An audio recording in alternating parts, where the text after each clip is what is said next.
Posle 6 odlaganja i 2 godine napokon je u bioskope stigao film Smrt na Nilu. Stigao je, bolje da nije. Režiju potpisuje Kenneth Branagh, istovremeno i glavni glumac filma.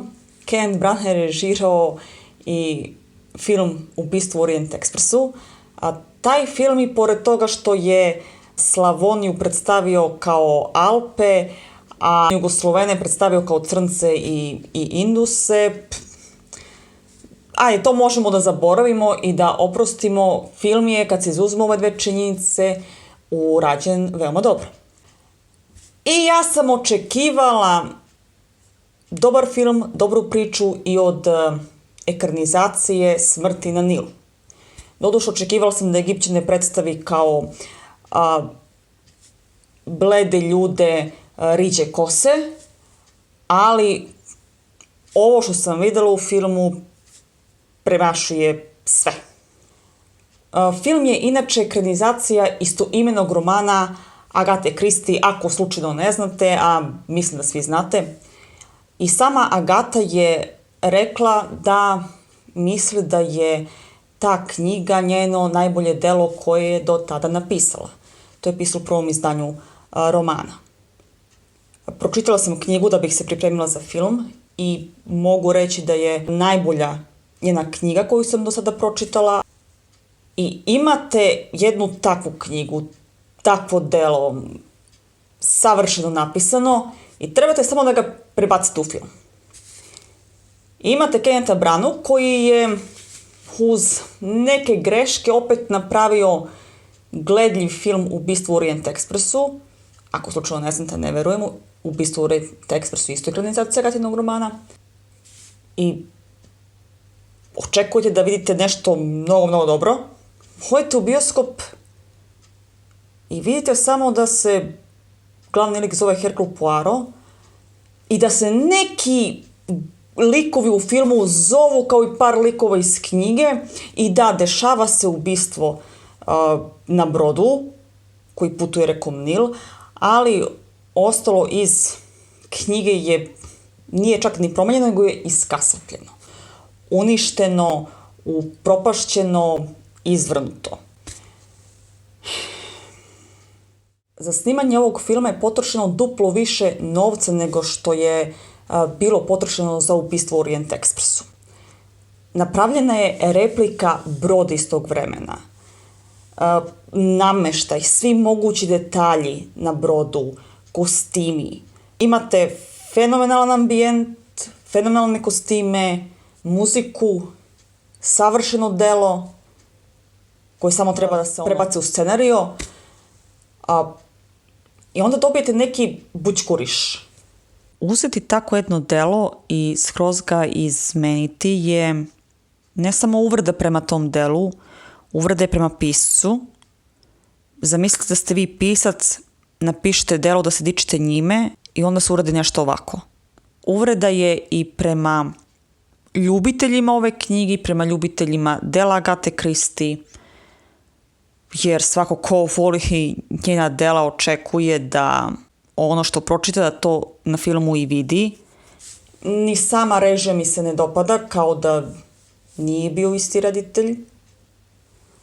Roman sam čitala u izdanju Narodne knjige iz 1998. godine. Prevod je radio Predrag Urošević i mogu reći da je to jedan od boljih prevoda, pa najbolji prevod koji sam pročitala u zadnje vreme. Ne znam kakvi su drugi prevodi novih izdanja, drugih izdavača. Nadam se da su kvalitetni kao ovaj. I zapravo mi nije jasno zašto neko ponovo prevodio roman kada postoji kvalitetan prevod. Ali dobro, o tome sada nije priča. Vratimo se na roman i film, najnoviju ekranizaciju Smrt na Nilu.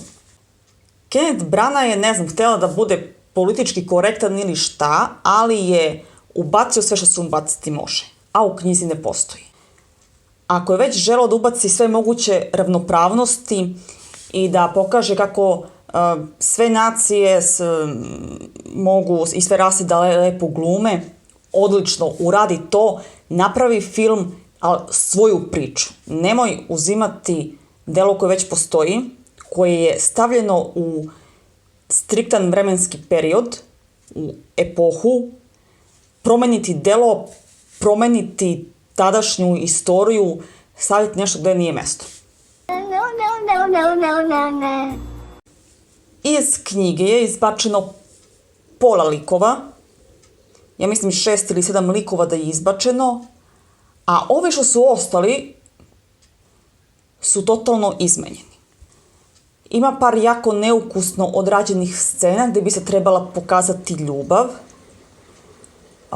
Ja u tim scenama ne vidim ni ljubav, čak ni strast. Vidim veliku želju za seksom i potrebu za seksom i potrebu da se to istakne. To je moglo se uraditi na mnogo bolji način, ne ovako neukusno kao što jeste. Kako su ove scene veoma lepo neukusno odrađene, ja se jako izvinjavam, ali od tog materijala za ovaj film moglo bi da se napravi jedna dobra parodija i nažalost bi se mogla napraviti porno parodija, ako tako nešto postoji. U knjizi između određenih osoba imamo veliku ljubav, ta ljubav se i baš vidi kod pojedinih likova i Kenneth Branagh je vjerovatno htio da tu ljubav prenesi na platno, ali nije uspeo. Ljubav se između tih likova ne vidi, kao što sam već malo pre rekla, a jedino se kod Baka prema Rosalind vidi velika ljubav. A inače u romanu toga nema. U romanu romansa između ta dva lika koji je stavljen u film ne postoji. A ovo što postoji, što je trebalo biti preneseno na platno, piši propalo. Ako je već Kenneth Branagh hteo da popularizuje seks i seksualne slobode, to je mogao da uradi ne menjajući knjigu, ne menjajući likove. U knjizi imamo ženu koja piše erotske romane, koja voli da priča o seksu, priča jako otvoreno i tokom celog romana. Mogao je to da iskoristi, da doda i da to ubaci u film. Ne. On je ostavio tog lika, ali mu je promenio zanimanje. I promenio mu je rasu. Sve što je moglo da se promeni je promenjeno. Linetina sluškinja je mediteranka i tamnoputa. U filmu je ona stavljena da bude svetle puti. Jedno ubistvo je izmenjeno i u knjizi i u filmu postoje 3 ubistva, ali posljednje ubistvo umire drugi lik. Da bi se napravila tragedija, da bi se napravila neka drama, baš onako glupo. I dalje mi nije jasno zašto toliko drastično promeniti neko delo koje je već savršeno.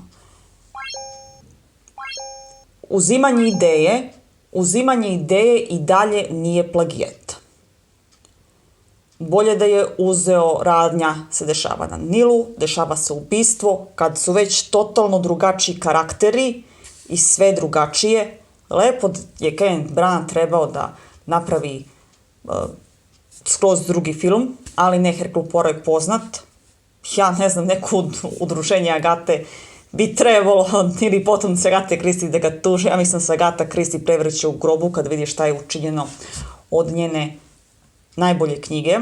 U knjizi također postoji i policijska potraga za teroristom koji je jedan od putnika na brodu. To je u filmu ispačeno, ali zato je ubačeno objašnjenje kako je Poirot pustio svoje čuvene ogromne brkove. Pošto nisam čitala sve Agatine knjige, bilo bih jako zahvalna da ako je neko čitao, napišu u komentaru da li u knjigama postoji to objašnjenje i da li je isto. Možda će neko reći da je u knjizi bilo previše materijala za film i da je mogla se napraviti serija, da je zato ovo takvo kakvo je, da možda je bilo previše materijala. Dobro, možda je okej da izbaci par likova, ali ne toliko da se drastično promeni nešto što je napisano i što je savršeno.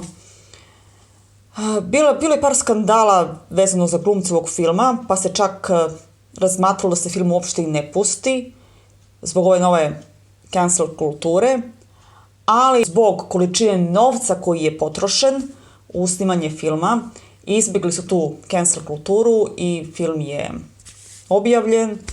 Kao što sam rekla na početku, bolje da nije objavljen. Blagodarim mnogo što ste odgledali ovaj video i što ste slušali moje žalbe, ovaj moj izliv emocija, ali stvarno nisam mogla da izdržim. Planirala sam da pravim drugi video i napravit ću ga. Upoređenje romana i 3 ekranizacije, jer se nisam nadala da će biti loša ova najnovija ekranizacija. Ona ne da je loša, nego katastrofalna. Ipak ću napraviti upoređenje. Ja se nadam da ove druge 2 koje ću odgledati da neće biti takve kao ova, da će biti mnogo bolje. I sigurno će biti mnogo bolje. Tako da je to neplanirano. Sam napravila i ovaj video. Mi se vidimo uskoro s nekom novom pričom. Zdravo!